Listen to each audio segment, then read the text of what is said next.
Alright, so we're going to continue talking about the confidence interval and construction of the confidence interval. And we've already kind of done it, but I didn't really go over the steps that we use to, and what it's labeled as for the 4-step process that we use in calculating our confidence interval.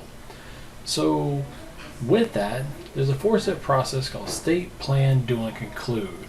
In which case, we pretty much did everything, and then we kind of left off with conclude. I kind of voiced it in the other lesson, but we're going to write it out because that is the key thing that you're looking for once you actually get all the calculations done. And on your test is what's graded for. You need to get this 4-step process because that's what I look for in calculating these. You need to be able to classify the state, plan, do, and conclude process. So with that, let's look at this. In this example we did, for the first part, when you want to state, the state is concluding the population, parameter, sample, and statistic, which we've already gone over for everything we've looked at here when we did a random sample of 50 ballots for the presidential election. So let's write off this process here. Now we get my pen going again. Here we go. Okay, so our state. So in the state part, I'm going to list everything we did in the beginning. The population, parameter, statistic, and proportions. So the only thing we left off on this was initially when I talked about being 95% confident. So again, we left off the confidence level, right? So we were 90% confident, right? So we were 95% confident. So therefore you put in your 95% confident.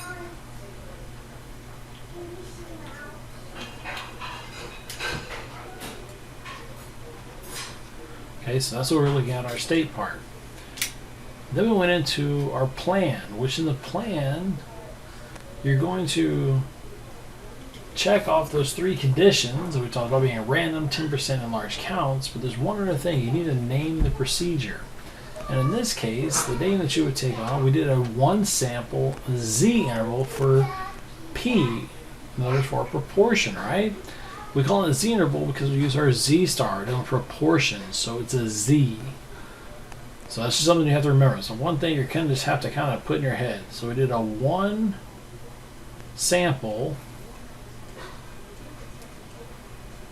z interval for p. That's for a proportion, right? So you need to name it. Then we're going to go on, again, we dealt with our random, we had random, 10%, and large counts. So again, as we put in there, yes, we had a random sample. Our sample of 50 was passing the 10% condition, and we passed our large count. So we had greater than or equal to 10 in both situations. So all 3 of those conditions have to be met, and you need to name the procedure that you're using for the confidence interval. So we got state, plan done. Now we're going to look at doing the do part. So on do, of course, that is actually all your calculations. The do part is all your calculations you're going to work on. Okay? The main thing they want to find out in your do part is seeing your point estimate plus and minus your margin of error. Now, you need to write your base formula, and there you go. You can write that exactly right there beforehand before you actually put the numbers in there so they know where you're going with this. Or you can write out that your p hat is plus and minus your z star times the square root of your p hat, 1 minus your p hat, all over n. Okay? You can write out either one of those, or both if you want to. And then you're going to actually do the calculations to calculate your interval. Okay? In which case we would have done all that.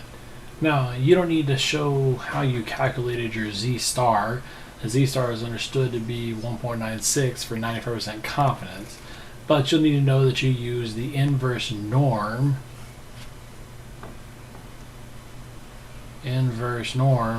To find that if you don't remember that, okay?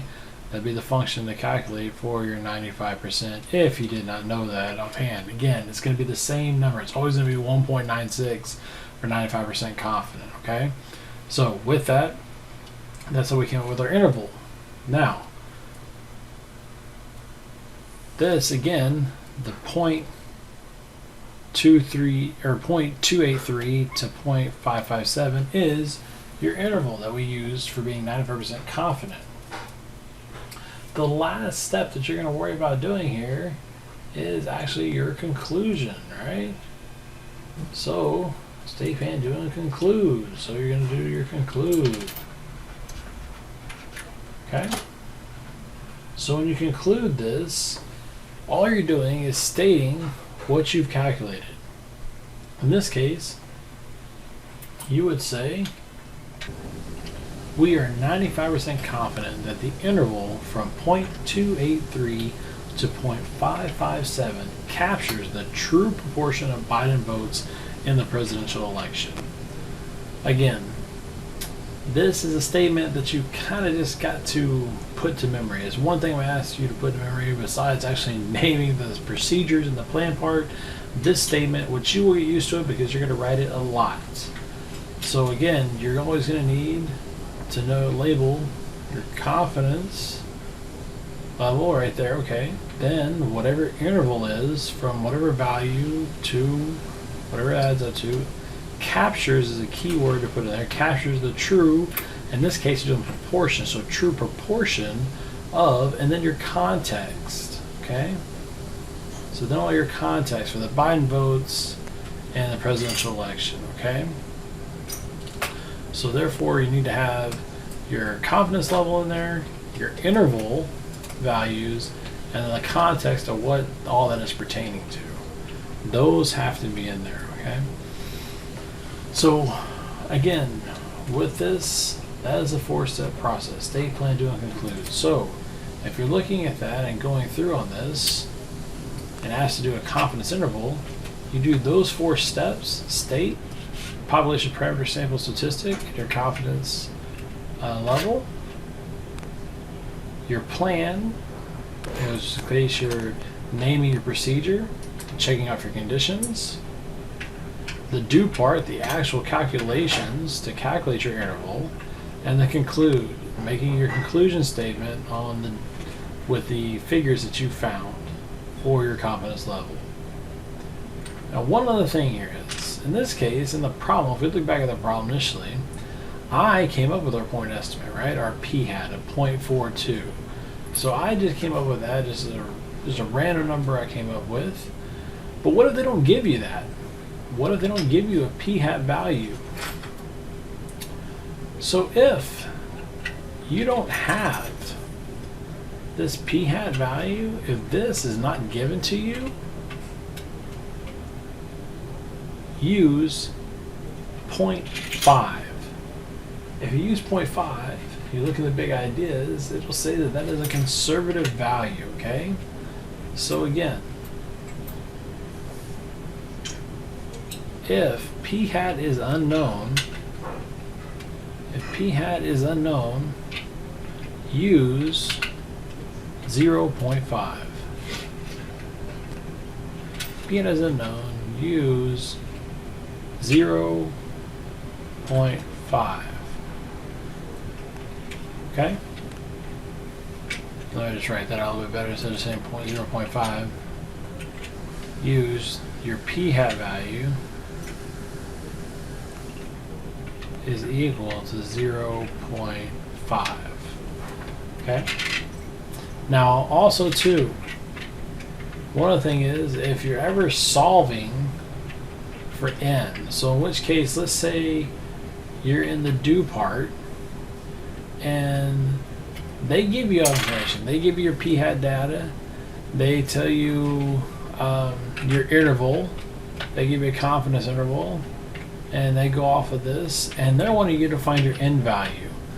Again, that is your sample size, right? Well, in this case, like we're talking about votes, you can't have a decimal of a vote, right? So always round up. Okay, so when you solve for n, if you ever have to solve for n,